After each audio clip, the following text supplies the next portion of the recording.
Hello, my friends, and welcome back. Thank you very much for being with me again today. The article that I have today here is about the Russian economy. You know, Russia had sanctions imposed on by the Western countries, and not only in an attempt to destroy it economically and subdue it in a way that that will not have the ability to continue the war that they embarked in.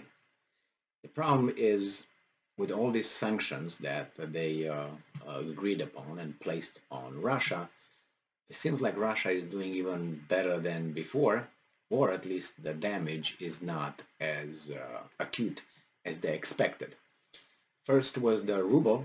They expected the ruble to collapse in 48 hours, dead, which it collapsed, and it bounced back even stronger than before, being the best performing global currency at that point, and still is.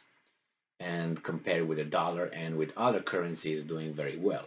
Now you might say, yeah, but nobody buys it, so what's the big deal about it? The problem is the Russians, they were prepared for this, and they were not prepared 2 weeks before the invasion. I think they were prepared at least 7-8 years. They knew that this would come, facing the West, because the West was West. I'm talking about West, few countries, 3-4 countries, major one, and then two. First United States, second one I think would be the Great Britain, and then the other ones are just they have to go along with the script because they're part of the club, so they can't oppose the big boss yet. France tries here and there. Germany tried. Again, the blame game was used, and they were put back in line. So this would have been coming sooner or later, and the Russians said, okay, it's enough, better now than in 10 years or something. So this article that I have is from the Business Insider from July 5th, 2022, and it's about JP Morgan, who says that Russia's economy is doing much better than expected and will only shrink 3.5% this year despite Western sanctions.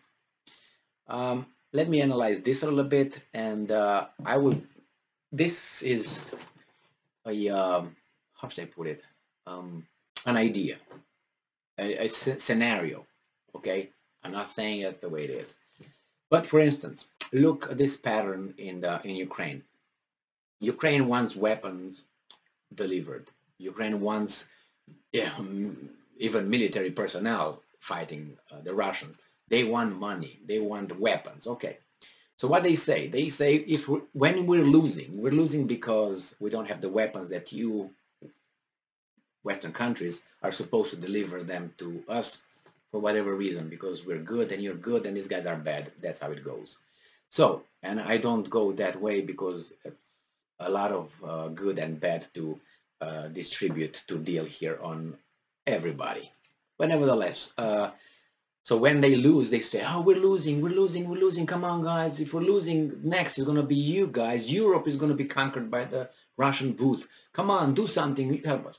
Why?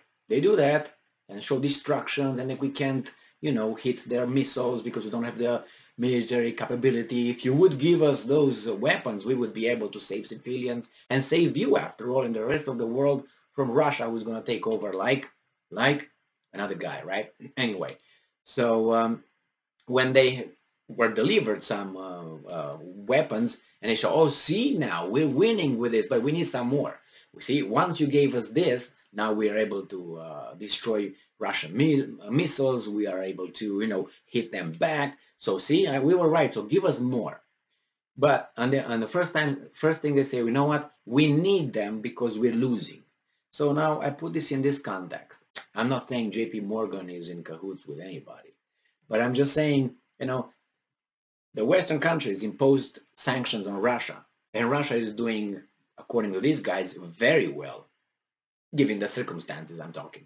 Not that they're doing very well in general, but better than they expected. That means what? More sanctions. You need to give more, you put more sanctions on Russia because look, they're doing okay. So it's not working. You need to impose more so we can hurt them more economically, therefore militarily and so on. Isolation did not work yet.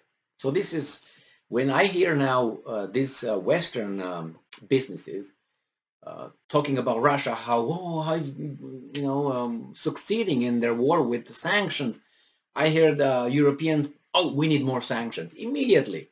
So I don't know if you know, it's a little, as I said, this is a scenario. It's not, oh my God, I have evidence to support it, but it's kind of strange. And if you look at it, I'm paying attention to this kind of things and see, when these guys are saying Russia is unhurt, that means it needs more sanctions. So you got to up your game, guys, politicians. So let's see what's going on here. It could be just obvious. As I said, this is a scenario that I'm just coming like that. It's not something that really is, because I don't have any evidence. I haven't been with them in a room or really know their interests. Because some people don't have to be in a room and discuss these kind of things. They know what interests they have and what they're supposed to do. But nevertheless, let's say JP Morgan says Russia's economy is doing much better than expected and will only shrink 3.5% this year despite Western sanctions. So that tells you, oh, it needs more. So JP Morgan said that, and then the bank is said gross domestic product would shrink just 3.5% in 2022 compared to the Wall Street's consensus of 9.6%. So how could those fantastic people in Wall Street that are dictating what's going on in this monopoly institution over there, the monopoly that you play or the casino one, the same year, how can they be so like more than half? Well, more than half, it's a third they missed.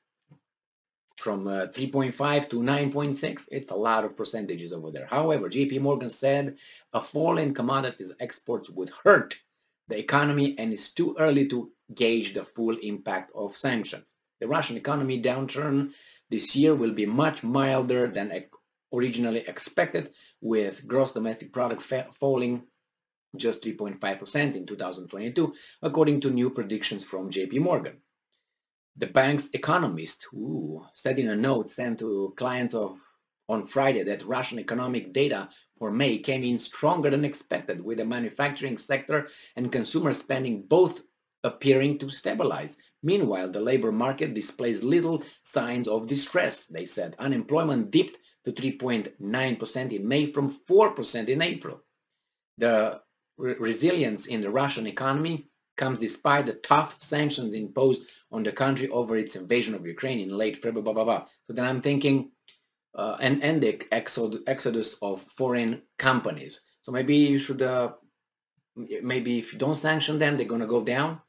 Or if you sanction them more, they're going to go down. Which one is it now? Your level of sanctions did not work. So maybe if you drop them, will work and Russia will collapse, or more sanctions. I think the second option they were thinking. So Russia has in part been able to weather the storm somewhat better than expected because it's still exporting large amounts of energy. That's generated foreign currency with which the government has been able to prop up the ruble, helping to get a grip on inflation. All right, so he said, looking beyond political tensions, the Russian economy is delivering upside surprises. JP Morgan says, for now, Russia is tracking a far milder recession than had been feared when the invasion began. It's okay, we're going to have it more. JP Morgan raised its GDP forecast from 2022 to negative 3.5 from negative 5% previously, well above the Wall Street consensus prediction of 9.6. Anyway, however, the investment banks stressed it's still too early to gauge the impact. Well, we'll see. The EU is planning to cut 90% of Russian oil imports by the end of the year, and the G7 last week said it will exploring a plan to cap the price on Russian oil. Someone says it's going to jump the price of oil to $380 a barrel from 117, which was then. I think right now it's just dropped below 100. But what can you do? This is it. And it says here, most economists expect Russia's economy to fare worse than JP Morgan. Economists polled by Bloomberg in June on average said Russia's GDP will fall 9.6% this year, although that was down from an average forecast of 10% in May. They also expect unemployment to jump to 7.4% by the end of the year from 3.9 in May. Well, how can you be so off? These economists, these experts, how can you be so off? How can you be so off? It's true that, and besides, when Europe was going to get rid of Russian oil, Europe will have a bigger inflation and a bigger shrinking of their economy than the Russians will have. And its population, which lives in a democracy, will say, hey, we're not going to vote for you, so do something about it. So we'll see. When cold comes in, we'll see how the population in Western Europe, who already gives signs of coming in the street. I posted a video regarding the Germans coming in the street and protesting the association with Ukraine war and all that. So yeah, we'll see. We'll see who's going to be more durable. Let's put it this way.